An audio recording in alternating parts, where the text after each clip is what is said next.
Hello students, तो कल हमने इसका फर्स्ट पार्ट पढ़ लिया था रियल नंबर का, जिसमें हमने इरेशनलिटी के बारे में पढ़ लिया था और एचसीएफ एलसीएम के बारे में पढ़ लिया था। आज हमारा जो तीसरा टॉपिक है रेशनल नंबर वाला, आज हम उसके बारे में पढ़ रहे हैं।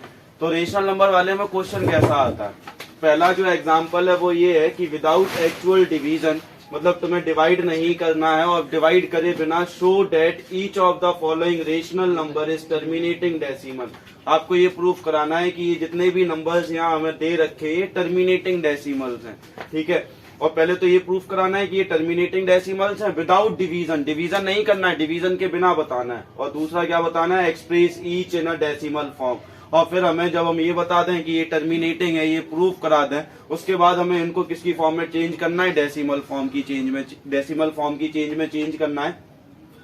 तो बेटा हम इसको कैसे कर सकते हैं, सबसे पहली चीज इसमें टर्मिनेटिंग पता करेंगे, टर्मिनेटिंग है या फिर नहीं है। पहले क्वेश्चन ने बोल ही दिया है कि वो टर्मिनेटिंग है, तो टर्मिनेटिंग तो होने ही वाले हैं। अब क्वेश्चन टर्मिनेटिंग ये कैसे देख के पता चलता है, डिवाइड करेंगे तभी पता चल पाएगा। एक ट्रिक होती है, उसमें कोई ट्रिक ये कहती है कि अगर कभी भी डिनोमिनेटर्स में, ये जो डिनोमिनेटर है इनके डिनोमिनेटर में 2 और 5 आ रहा है इनके प्राइम फैक्टर्स में, तो वो टर्मिनेटिंग होंगे। केवल 2 आ रहा है तो भी वो टर्मिनेटिंग होंगे, केवल 5 आ रहा है तो भी टर्मिनेटिंग होंगे, 2, 5 के अलावा और कुछ आ रहा है तो वो टर्मिनेटिंग नहीं होंगे। जैसे फॉर एग्जाम्पल यहाँ मैं पहला वाला एग्जाम्पल लेके कंसीडर कर रहा हूँ 24/125। तो मैंने डिनोमिनेटर क्या था 125, 125 के प्राइम फैक्टर लिए, 5 से होगा 25 टाइम्स, 5 से होगा 5 टाइम्स, 5 से हुआ 1 टाइम्स। यानी ये जो 24/125 है इसको हम 5 का क्यूब लिख सकते हैं, क्योंकि 5 का 3 बार मल्टीप्लाई करने पे तो 125 आएगा, ठीक है। बात समझना, पहले क्या करना है, पहला स्टेप क्या, जब ये क्वेश्चन ऐसा कभी आ जाए कि without actual division show that कि वो नंबर टर्मिनेटिंग है या नहीं, तो तुम्हें क्या करना है, डिनोमिनेटर का, जो भी डिनोमिनेटर है उसका प्राइम फैक्टर लेना है। डिनोमिनेटर का प्राइम फैक्टर लेने में 5 आ रहा है, 2 आ रहा है तो वो टर्मिनेटिंग है, 5 और 2 दोनों आ रहे हैं तो भी टर्मिनेटिंग है, केवल 5 आ रहा है तो भी टर्मिनेटिंग, केवल 2 आ रहा है तो भी टर्मिनेटिंग, 2, 5 का कॉम्बिनेशन टर्मिनेटिंग, 2, 5 के अलावा और कोई नंबर आ गई, जैसे फॉर एग्जांपल मैंने यहाँ ले लिया 18 ले लिया, 18 से किया, 18 को किया, डिनोमिनेटर 18 होता, 2 से किया तो 9 आ गया, फिर 3 से किया 3 से किया 1, 2 और 3 दो नंबर्स आ गए। अब हमें ये कंफर्म हो गया कि ये नंबर टर्मिनेटिंग नहीं होगा। अगर डिनोमिनेटर का प्राइम फैक्टर में 2 और 5 के अलावा और कोई नंबर आता है तो वो टर्मिनेटिंग नहीं होता। 2 और 5 आता है, केवल 2 आ जाए तो भी टर्मिनेटिंग, केवल 5 आ जाए तो भी टर्मिनेटिंग, 2 और 5 के अलावा और कुछ आ जाए तो वो टर्मिनेटिंग नहीं होता। तो हमने जब इसको डिनोमिनेटर के प्राइम फैक्टर लिए तो ओनली 5 आया, यानी 5 का 3 बार मल्टीप्लाई करने पे 125 आ जाएगा। तो ये नंबर टर्मिनेटिंग है या नहीं है, टर्मिनेटिंग है, क्योंकि टर्मिनेटिंग होने के लिए प्राइम फैक्टर्स में क्या होना चाहिए, 2 और 5, या तो दोनों हो या फिर केवल 2 हो या केवल 5 हो, ठीक है। तो ये टर्मिनेटिंग तो पता चल गया। तो हमने इसको ये प्रूफ करा दिया कि हेयर, हम क्या लिख देंगे, here prime factor of 125 is 5 का cube, this implies this number is terminating. ये नंबर क्या हो गई हमारी, टर्मिनेटिंग हो गई। अब उसने बोला है कि टर्मिनेटिंग, पहले तो ये बताओ कि टर्मिनेटिंग है या नहीं है, ये प्रूफ कराओ, तो हमने प्रूफ करा दिया टर्मिनेटिंग है। अब उसने बोला है कि उसको किस फॉर्म में भी चेंज करना है, डेसिमल फॉर्म में भी चेंज करना है। तो जब डेसिमल फॉर्म में चेंज करना होता है बेटा, तो हमें बेस में क्या लाना होता है, 10 लाना होता है, ठीक है। जैसे अपना पहला वाला ही ऑप्शन लेके चल रहे हैं, 24/125 को क्या लिख दिया था हमने, 5 का क्यूब। अब हमें डिनोमिनेटर में 10 लाना है। अब डिनोमिनेटर में 10 लाने के लिए हम क्या कर सकते हैं, अगर हम 5 में 2 से मल्टीप्लाई कर दें तो 10 आ जाएगा। हमारा काम ही ये होता है कि डिनोमिनेटर में हमें 10 लाना है, अगर उसको डेसिमल में चेंज करना है तो 10 लाने के लिए हमें किससे मल्टीप्लाई करना पड़ेगा, 2 से। तो अगर मैं केवल 2 से मल्टीप्लाई कर दूं ऊपर नीचे तो क्या 10 बन जाएगा, नहीं बनेगा, क्योंकि हमने एक लॉ पढ़ा है, a की पावर m इंटू b की पावर m, तो बेस का मल्टीप्लाई हो जाता है और पावर वही रहती है। तो हमें पावर को भी तो कैसा बनाना पड़ेगा इन दोनों नंबर की, सेम। सेम बनाने के लिए कितने 2 का मल्टीप्लाई करना पड़ेगा? 3। तो ऊपर भी क्यूब नीचे भी क्यूब। कोई दिक्कत? यहाँ तक की बात समझ में आई? अब देखो 24 का 24 इंटू 2 का क्यूब, 2 का क्यूब करने पे कितना आ गया? 8। अब देखो बेस अलग अलग, पावर सेम, कंडीशन मल्टीप्लाई की, ये वाला लॉ एप्लीकेबल हो गया। और जैसे ये लॉ एप्लीकेबल हुआ, बेस का क्या हो जाएगा? मल्टीप्लाई। तो बेस का हमने मल्टीप्लाई कर दिया, 5 इंटू 2 और पावर क्या आ गई? 3। अब देखो 4 8 जा कितना होता है? 32। कैरी कितनी हो गई? 3। 8 2 जा कितना होता है? 16। 16 और 3 कितना हो गया? 192। 19 हो गया ना, 16 और 3 19, और 2 का पहले से था तो 192। 5 2 जा 10 और 10 का ये क्या बन गया? क्यूब। तो 192 अपॉन 10 का क्यूब किया तो कितना बन गया बेटा? ये 1000।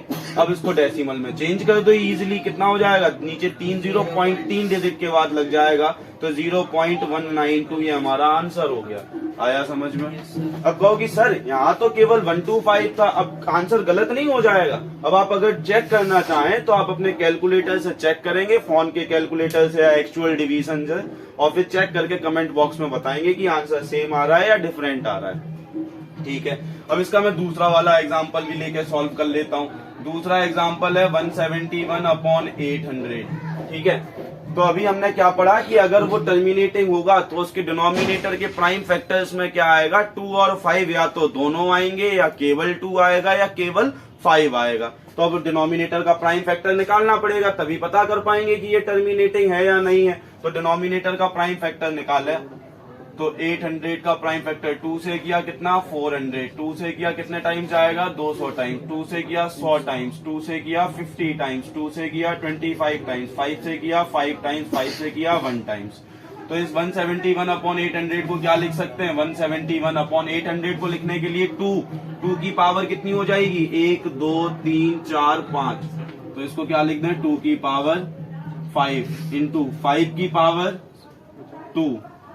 अब देखो इसके डिनोमिनेटर के जब प्राइम फैक्टर किया तो 2 और 5 दोनों ही आए। मैंने बताया था 2 और 5 दोनों आए तो भी टर्मिनेटिंग, केवल 2 आए तो भी टर्मिनेटिंग, ओनली 5 आए तो भी टर्मिनेटिंग, 2 5 के अलावा और कुछ आ जाए तो टर्मिनेटिंग नहीं। जैसे इस वाले क्वेश्चन में आ गया था 2 आ गया था, 3 आ गया था, तो ये टर्मिनेटिंग नहीं था। तो अभी तो ये हमने कंफर्म करा दिया कि ये टर्मिनेटिंग है। तो टर्मिनेटिंग के लिए हम क्या लिख देंगे? Here prime factors of 800 is 2 की पावर 5 इंटू 5 की पावर 2। तो 2 और 5 दोनों है, this implies this number is terminating. अब ये नंबर हमने ये प्रूव करा दिया कि ये टर्मिनेटिंग नंबर है। लेकिन अब हमें इसमें क्वेश्चन ने एक और चीज बोल दी, express each in decimal form. अब हमें इन ईच नंबर्स को किसकी फॉर्म में एक्सप्रेस करना है? डेसिमल फॉर्म की एक्सप्रेस करना है। तो डेसिमल फॉर्म को एक्सप्रेस करने के लिए हमने अभी आपको बताया कि डिनोमिनेटर में क्या लाना होता है? 10।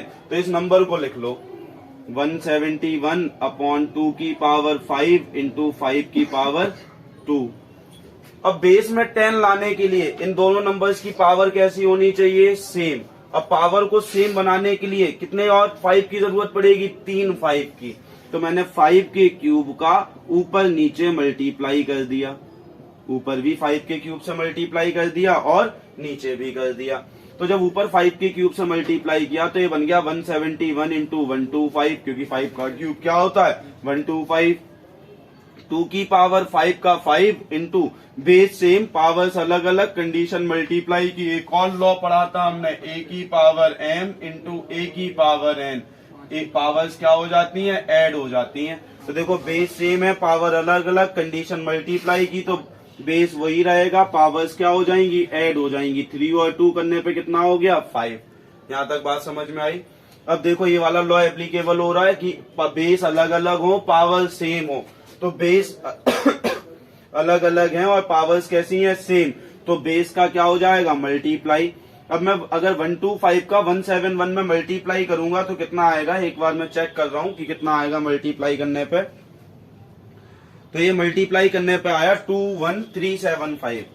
इनका मल्टीप्लाई करने पे आया 21375 अपॉन ये क्या बन गया बेटा? 5 2 10 की पावर 5 अब 10 की पावर 5 का मतलब क्या है बेटा, कितने जीरोज आ जाएंगे, 5, 1 2 3 4 5।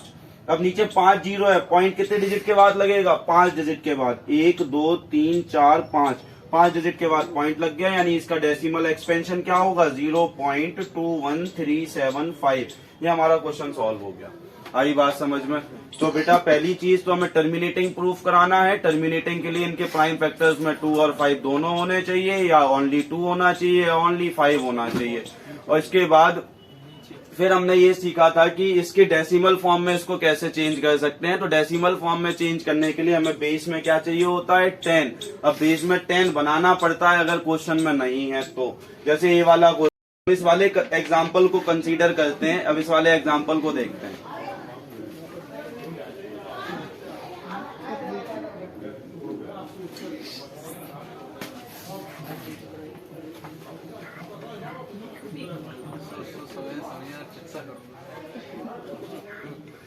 देखिए अब हम थर्ड वाला एग्जाम्पल देखते हैं। थर्ड वाला एग्जाम्पल क्या है हमारा, 23/2 की पावर 3 इंटू 5 की पावर 2। तो अब देखो बेटा, इसने पहले तो हमसे पूछा कि ये टर्मिनेटिंग है या नहीं। तो टर्मिनेटिंग है या नहीं ये बताने के लिए इसके डिनोमिनेटर का प्राइम फैक्टर पहले से ही दिया हुआ है क्वेश्चन में। तो प्राइम फैक्टर में 2 और 5 यही दोनों नंबर हैं, तो ये टर्मिनेटिंग है, क्योंकि 2 भी है और 5 भी है। केवल 2 होता तो भी टर्मिनेटिंग होता, केवल 5 होता तो भी टर्मिनेटिंग होता।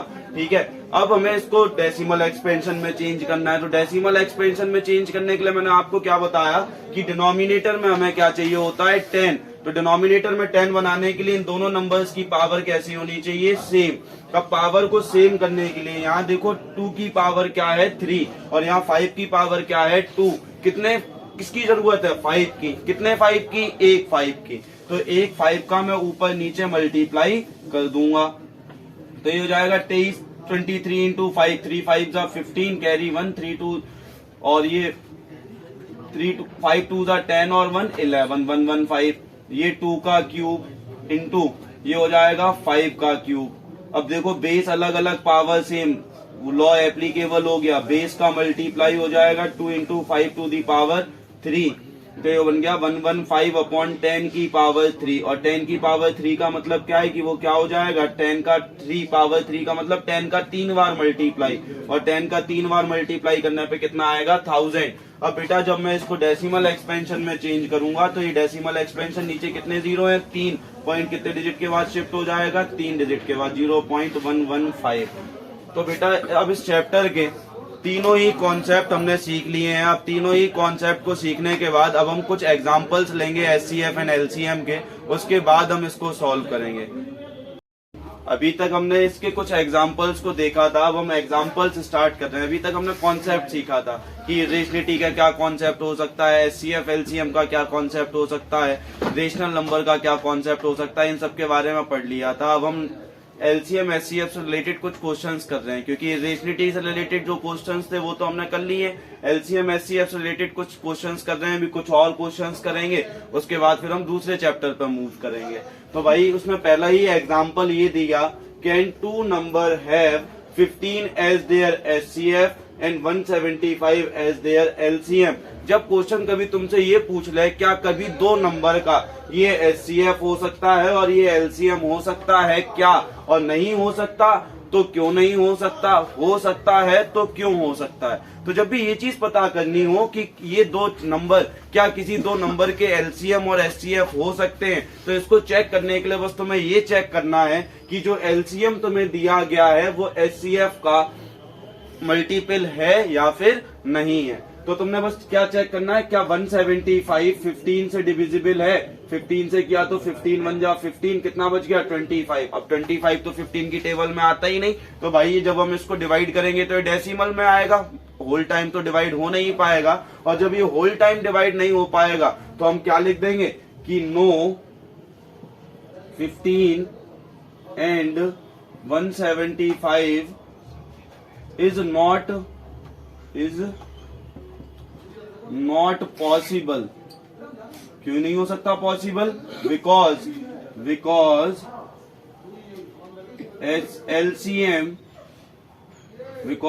LCM must be the multiple of HCF 15 और 175 नॉट पॉसिबल वैल्यूज हैं। और ऐसा क्यों पॉसिबल है? क्योंकि LCM जो है वो हमेशा क्या होना चाहिए? HCF का मल्टीपल होना चाहिए। अगर LCM HCF का मल्टीपल है तो वो दोनों नंबर LCM HCF हो सकते हैं, और अगर मल्टीपल नहीं है तो वो दोनों नंबर HCF LCM नहीं हो सकते। जैसे फॉर एग्जांपल मैं एक एग्जांपल लूं कि क्या 300 उसका LCM और HCF 15 किसी नंबर का हो सकता है क्या? तो चेक करने के लिए तुमने देखा क्या 300 15 से डिविजिबल है? 15 से 2 जा 0, यस 20 टाइम डिविजिबल है। तो ये दोनों वैल्यूज पॉसिबल हैं कि ये दोनों LCM और HCF किसी दो नंबर के हो सकते हैं। लेकिन अगर वो मल्टीपल नहीं है तो वो कंफर्म है कि वो उसका LCM और HCF किसी दो नंबर के नहीं हो सकते। ठीक है, अब बेटा दूसरा एग्जांपल है, दूसरे एग्जांपल पे आते हैं। दूसरा एग्जांपल हमसे कहता है find the largest number which divide 438। जब भी क्वेश्चन आपसे ये बोलता है कि लार्जेस्ट नंबर या मैक्सिमम नंबर या एटमोस्ट नंबर, जब भी बड़े से बड़े नंबर की बात की जाएगी तुम्हें उस क्वेश्चन में क्या निकालना होगा? HCF। जब क्वेश्चन लीस्ट नंबर की बात कर दे, स्मॉलेस्ट नंबर की बात कर दे, उस कंडीशन में तुम्हें क्या निकालना होगा? LCM। अभी एक इसमें भी एक एक्सेप्शन बनता है, वो एक्सेप्शन के बारे में भी बात करेंगे। तो अभी हमसे बोला है लार्जेस्ट नंबर निकालना है जो 438 और 606 है। जब उस नंबर को डिवाइड करें तो बेटा रिमाइंडर क्या बच जाए? दोनों केसेस में 6 बच जाए।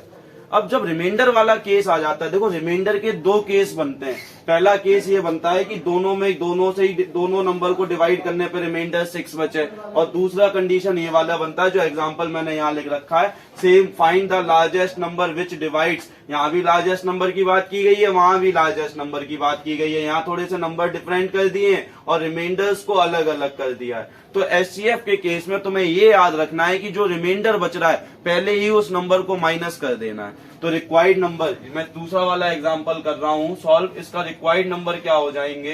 तो रिक्वायर्ड नंबर के लिए देखो 438 एक नंबर था और रिमाइंडर क्या बच रहा था? 6। तो इसमें से हम 6 को माइनस कर दें तो नंबर क्या आ जाएगी? 432। और दूसरा नंबर क्या हो जाएगा? 606 था, इसमें से 6 को माइनस कर दें तो क्या आ गया? 600। अब हमारा काम होगा कि हम इन दोनों नंबर्स का क्या निकाल देंगे? HCF। जो आंसर आएगा वो हमारा आंसर होगा। ठीक है, तो हमने HCF निकाला तो 432 को बाहर, 600 को अंदर, 1 टाइम चलेगा, 1 टाइम चलेगा तो 432 आ गया, माइनस किया, 10 में से 2 गया 8, यहाँ बचा 9, 9 में से 3 गया, कितना बचेगा? 6, 5 में से 4 गया 1, अभी आ जाएगा 432। कितने टाइम चला सकते हैं? 3 टाइम्स। देखते हैं 3 टाइम चला के, 3 8 जा 24, कैरी 2, 3 6 जा 18 और 2 20, कैरी 2, 5 1 जा 5 और 3, सॉरी 3 1 जा 3 और 2 5 हो जाएगा, ज्यादा हो जाएगा तो 3 टाइम्स नहीं चलेगा। कितने टाइम चलाना होगा? 2 टाइम्स। 2 टाइम्स चलाया, 2 8 जा 16, कैरी 1, 2 6 जा 12 और 1 13, कैरी 1, 2 1 जा 2 और 1 3, माइनस करो, 12 में से 6 गए 6, यहाँ बचे 12 में से 3 गए 9, 96, अब आ गया ये 168। कितने टाइम्स कर सकते हैं? 2 टाइम्स में ज्यादा हो जाएगा तो 1 टाइम्स चलाएंगे। 1 टाइम्स करने पे 96 आया, 8 में से 6 गया, कितना बचा? 2, यहाँ 16 में से 9 गया 7, अब ये आ गया 96। 72 से 1 टाइम्स ही जाएगा तो 72, माइनस करने पे कितना आया? ये बचा, 6 में से 2 गए 4 और यहाँ 24, ये 72। अब 72 24 की टेबल में कितने टाइम्स? 3 टाइम्स। 72 कैंसिल आउट, यानी HCF क्या आ गया? रिक्वायर्ड नंबर क्या होगी हमारी? Therefore required number is 24। अब बेटा जब हम इस 24 से 432 को डिवाइड करेंगे, देखो 400 जो ओरिजिनल नंबर थी, ओरिजिनल नंबर क्या थी? 438, तो 438 को हम किससे डिवाइड कर रहे हैं? 24 से। 24 से डिवाइड किया तो 24 की टेबल में 2 टाइम्स करेंगे 48 हो जाएगा, ज्यादा हो जाएगा तो 1 टाइम्स किया, कितना आया? 24। हम चेक करा रहे हैं तो 13 में से 4 गया, कितना बचेगा? 9, ठीक है, और यहाँ 3 में से 2 गया 1, अगला नंबर लिख लो 198। 24 की टेबल में कितने टाइम्स जा सकता है ये?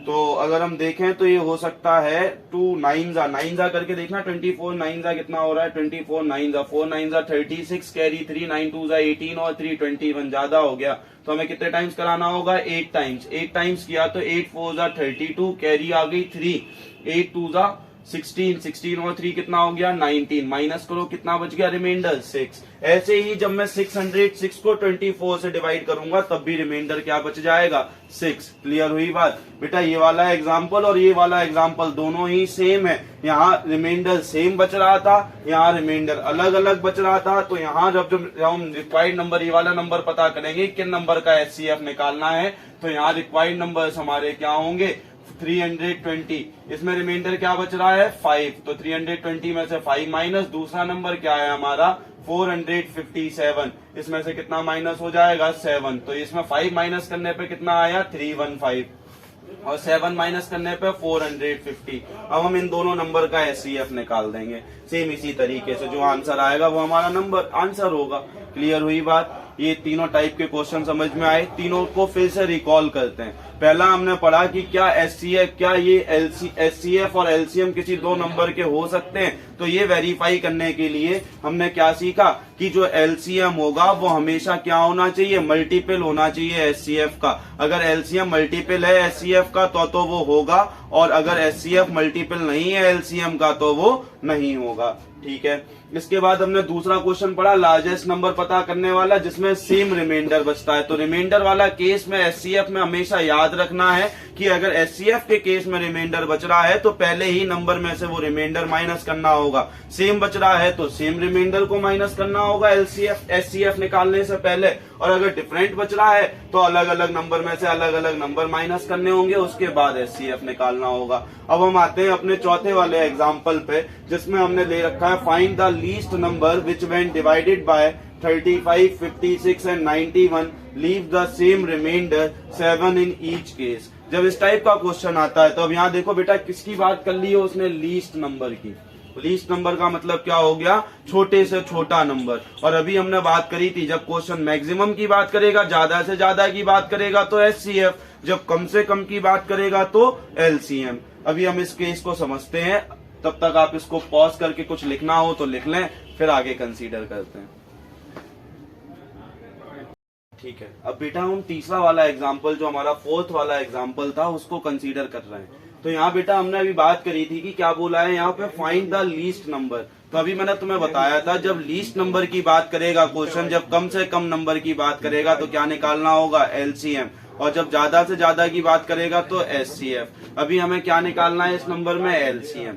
तो बेटा एक बात याद रखना, एचसीएफ के केस में जब रिमाइंडर बचता है तो पहले ही रिमाइंडर को उस नंबर में से माइनस कर दिया जाता है, और जब एलसीएम के केस में रिमाइंडर बचता है तो पहले एलसीएम निकालते हैं और फिर जो रिमाइंडर बच रहा है वो उस नंबर में क्या कर देते हैं ऐड। तो सबसे पहला काम क्या होगा इन तीनों नंबर का एलसीएम निकालना। तो एलसीएम निकाला 35, 56, 91। तो बेटा ये किससे जा रहा है 2 से जा रहा है, 35 ये हो जाएगा 28 और ये 91, फिर 2 से चल रहा है तो 35 का 35 ये 14 और ये 91, फिर 2 से जा रहा है तो 35 का 35 ये 7 और ये 91, फिर 7 से जा रहा है 7 5 जा 1 जा 7 1 जा और 7 3 जा 21, फिर 5 से जा रहा है 1 1 और 13, फिर 13 से जा रहा है 1 1 13 1 1 1। तो बेटा एलसीएम क्या आया इनका 2 into 2 into 2 into 7 into 5 into 13, 2 2 जा 4, 4 2 जा 8, 8 5 जा 8 7 जा 56, तो 56 इंटू 5 इंटू 13, 5 6 जा करो तो 5 6 जा 30 कैरी 3, 5 5 जा 25 और 3 28 इंटू 13, तो 0 का 0, 13 8 जा कितना हो गया 104, कैरी कितनी आ गई 10, तो 13 2 जा 26, 26 और 10 कितना हो गया 3640, यानी एलसीएम क्या आ गया हमारा 3640। देयरफॉर रिक्वायर्ड नंबर क्या हो जाएगी, अभी मैंने तुम्हें बताया कि एलसीएम के केस में रिमाइंडर जब बचता है तो रिमाइंडर को आंसर निकालने के बाद ऐड कर दिया जाता है। तो रिक्वायर्ड नंबर हो गई 3640 प्लस 7, कितना आ गया बेटा 3647। अब जब ये 3647 है इसको मैं 35 से डिवाइड करूंगा तो क्या रिमाइंडर बचेगा 7, 56 से डिवाइड करूंगा तो अभी क्या बचेगा रिमाइंडर 7, 91 से डिवाइड करूंगा फिर क्या रिमाइंडर बचेगा 7। तो बेटा हमें एक चीज समझनी है, बस एक बात याद रखनी है कि एचसीएफ के केस में रिमाइंडर बोल रहा है तो एचसीएफ बाद में निकालेंगे, पहले उस रिमाइंडर को माइनस करेंगे। और एलसीएम के केस में रिमाइंडर आ रहा है तो पहले एलसीएम निकालेंगे और फिर उस रिमाइंडर को क्या कर देंगे, ऐड कर देंगे। तो अब हम कुछ और एग्जांपल्स को कंसीडर कर रहे हैं। तो पहला एग्जांपल है हमारा जो कह रहा है find the greatest possible length. यहाँ भी ग्रेटेस्ट की बात कर ली गई है, ग्रेटेस्ट की बात की गई है तो क्वेश्चन में क्या निकालना होगा, एचसीएफ। ठीक है, which can use to measure exactly the length 7 metre, 3 metre, 85 centimetre, 12 metre, 95 centimetre. देखो ये इस क्वेश्चन में था कुछ नहीं, बस था क्या चीज कि यहाँ जो डायमेंशन दे रखी है, देखो ये तो मीटर में दे रखी है और ये मीटर सेंटीमीटर दोनों में है, ये भी मीटर और सेंटीमीटर दोनों में है, तो ये क्वेश्चन थोड़ा सा कंफ्यूजन क्रिएट कर देता है। कुछ नहीं करना, पहले हमें इन तीनों लेंथ को सेम मेजरमेंट में लिखनी है। तो सेम मेजरमेंट, ये 7 मीटर है, ये 3 मीटर 85 सेंटीमीटर है और ये कितना है बेटा 12 मीटर 95 सेंटीमीटर। सेम यूनिट में लाएंगे, या तो मीटर मीटर में कर देंगे सबको या सेंटीमीटर में कर देंगे। अच्छा, अगर मैं मीटर में करूं तो ये तो मीटर में है, कोई दिक्कत नहीं। अगर मैं इसको मीटर में करूंगा तो ये पॉइंट में आ जाएगा, पॉइंट में आ जाएगा तो और कॉम्प्लिकेशन क्रिएट हो जाएगी। तो हम इसको किस में चेंज कर लें, सेंटीमीटर में। तो हमने सेंटीमीटर में चेंज किया तो 7 मीटर को सेंटीमीटर में चेंज करने के लिए कितना हो गया, 700 सेंटीमीटर, क्योंकि 1 metre is equal to 100 centimetre. तो 7 मीटर में कितने सेंटीमीटर हो जाएंगे, 700 सेंटीमीटर। सेम ऐसे ही ये है, तो इस 3 मीटर को सेंटीमीटर में चेंज करने के लिए 100 से मल्टीप्लाई, तो 3 इंटू 100 कितना हो गया, 300, और उसमें 85 जोड़ दिया तो कितना हो गया, 385 सेंटीमीटर। एंड ऐसे ही ये है, तो इस 12 मीटर को सेंटीमीटर में चेंज करने के लिए 100 से मल्टीप्लाई, तो 12 इंटू 100, 1200 प्लस 95, तो 1295। अब कुछ नहीं करना, हमें इन तीनों नंबर का एचसीएफ निकालना है और जो तीनों नंबर का एचसीएफ आएगा वही हमारा आंसर होगा। तो इसका आंसर आपको कमेंट बॉक्स में बताना है कि इसका आंसर क्या आ रहा है। इन तीनों नंबर्स का जब हम एचसीएफ निकालेंगे तो क्या ग्रेटेस्ट पॉसिबल लेंथ आएगी। अगला क्वेश्चन देखते हैं, अगला एग्जाम्पल। अब देखो बेल्स वाला और एक कॉन्सेप्ट आता है कि 5 बेल हैं या 10 बेल हैं जो इतने इतने गैप पे बजती हैं। ठीक है, अब ये एक साथ कितनी देर के बाद बचेंगी, तो इसके लिए बेटा एक साथ क्या निकाला जाता है, एलसीएम निकाला जाता है या एचसीएफ। एचसीएफ तो पर्टिकुलर अलग अलग निकाला जाता है, एलसीएम ही एक साथ निकाला जाता है। यानी जब भी बेल्स वाली बात आ जाएगी तो पहले जो तुम्हें समय दे रखा होगा उसका तुम क्या निकाल लोगे, एलसीएम। तो तुमने एलसीएम निकाला, एलसीएम किस किस का निकलेगा, 2, 4, 6, 8, 10 और 12। एलसीएम निकाला, 2 से हो रहा है, 1 टाइम्स गया, ये 2 टाइम्स, ये 3 टाइम्स, ये 4, ये 5 और ये 6। फिर 2 से जा रहा है, 1, 1, 3 का 3, 4 2 टाइम्स, 5 का 5, 6 3 टाइम्स। फिर 2 से जा रहा है, 1, 1, 3 का 3, 2 1 टाइम्स चला गया, 5 का 5, 3 का 3। फिर 3 से जा रहा है, 1, 1, 1, 1, 5 और ये 1। फिर 5 से जा रहा है, 1, 1, 1, 1 और ये 1 आ जाएंगे। तो एलसीएम क्या निकल के आया बेटा इन सारे नंबर्स का, 2 इंटू 2 इंटू 2 इंटू 3 इंटू 5, 2 2 जा 4, 4 2 जा 8, 8 3 जा 24, 24 5 जा 120। और ये जो समय था वो किसमें था, मिनट्स में था। किसमें था, मिनट्स। तो एलसीएम क्या निकल के आया, 120 मिनट। अब 120 मिनट के बाद ये सारी बेल एक ही टाइम पे बजेंगी। अब क्वेश्चन ने हमसे आगे पूछा है कि इन 30 आवर्स, हमारे पास टोटल कितना समय है, 30 आवर्स का समय है, ये how many times they will toll together, कितने टाइम्स वो एक साथ बजेंगी। तो टाइम्स देखो किसमें दे रखा है, आवर्स में, और 2 घंटे के बाद ये सारी एक साथ बज रही हैं। तो 120 मिनट को पहले तो हमने किसमें चेंज कर लिया, आवर्स में। आवर्स में चेंज करने के लिए किससे डिवाइड हो जाएगा, 60 से। 0 से 0 कैंसिल, 6 की टेबल में 2 टाइम्स, यानी कितने घंटे बाद ये दोनों साथ में बजेंगी, 2 आवर्स के बाद। तो number of times they toll together, number of times they toll together in 30 hours is equal to क्या हो जाएगा, 30 को डिवाइड कर दूं 2 से, कितना आ गया आंसर, 15 टाइम्स। यानी कितने टाइम्स वो 30 घंटे में एक साथ बजेंगी ये सारी बेल, 15 बार बजेंगी। और इस क्वेश्चन का आंसर आपको कमेंट बॉक्स में बताना है। फिर से एक समझ लो कि जब भी डायमेंशन हमें अलग अलग दे दी गई हो, कुछ मीटर्स में हो कुछ सेंटीमीटर्स में हो, तो पहला काम होगा हमें इनकी डायमेंशंस को सेम बनाना। तो सेम बनाने के लिए किसमें इजी रहा कि हम किसमें चेंज कर दें, सेंटीमीटर में। तो हमने इनको सेंटीमीटर में चेंज कर दिया। अब जो हमारा एचसीएफ निकल के आएगा वो किसमें निकल के आएगा, सेंटीमीटर में। अब हमारे कुछ क्वेश्चंस और हैं, वो हम थर्ड पार्ट में कवर करेंगे। If you like my video, then please like, share and subscribe it.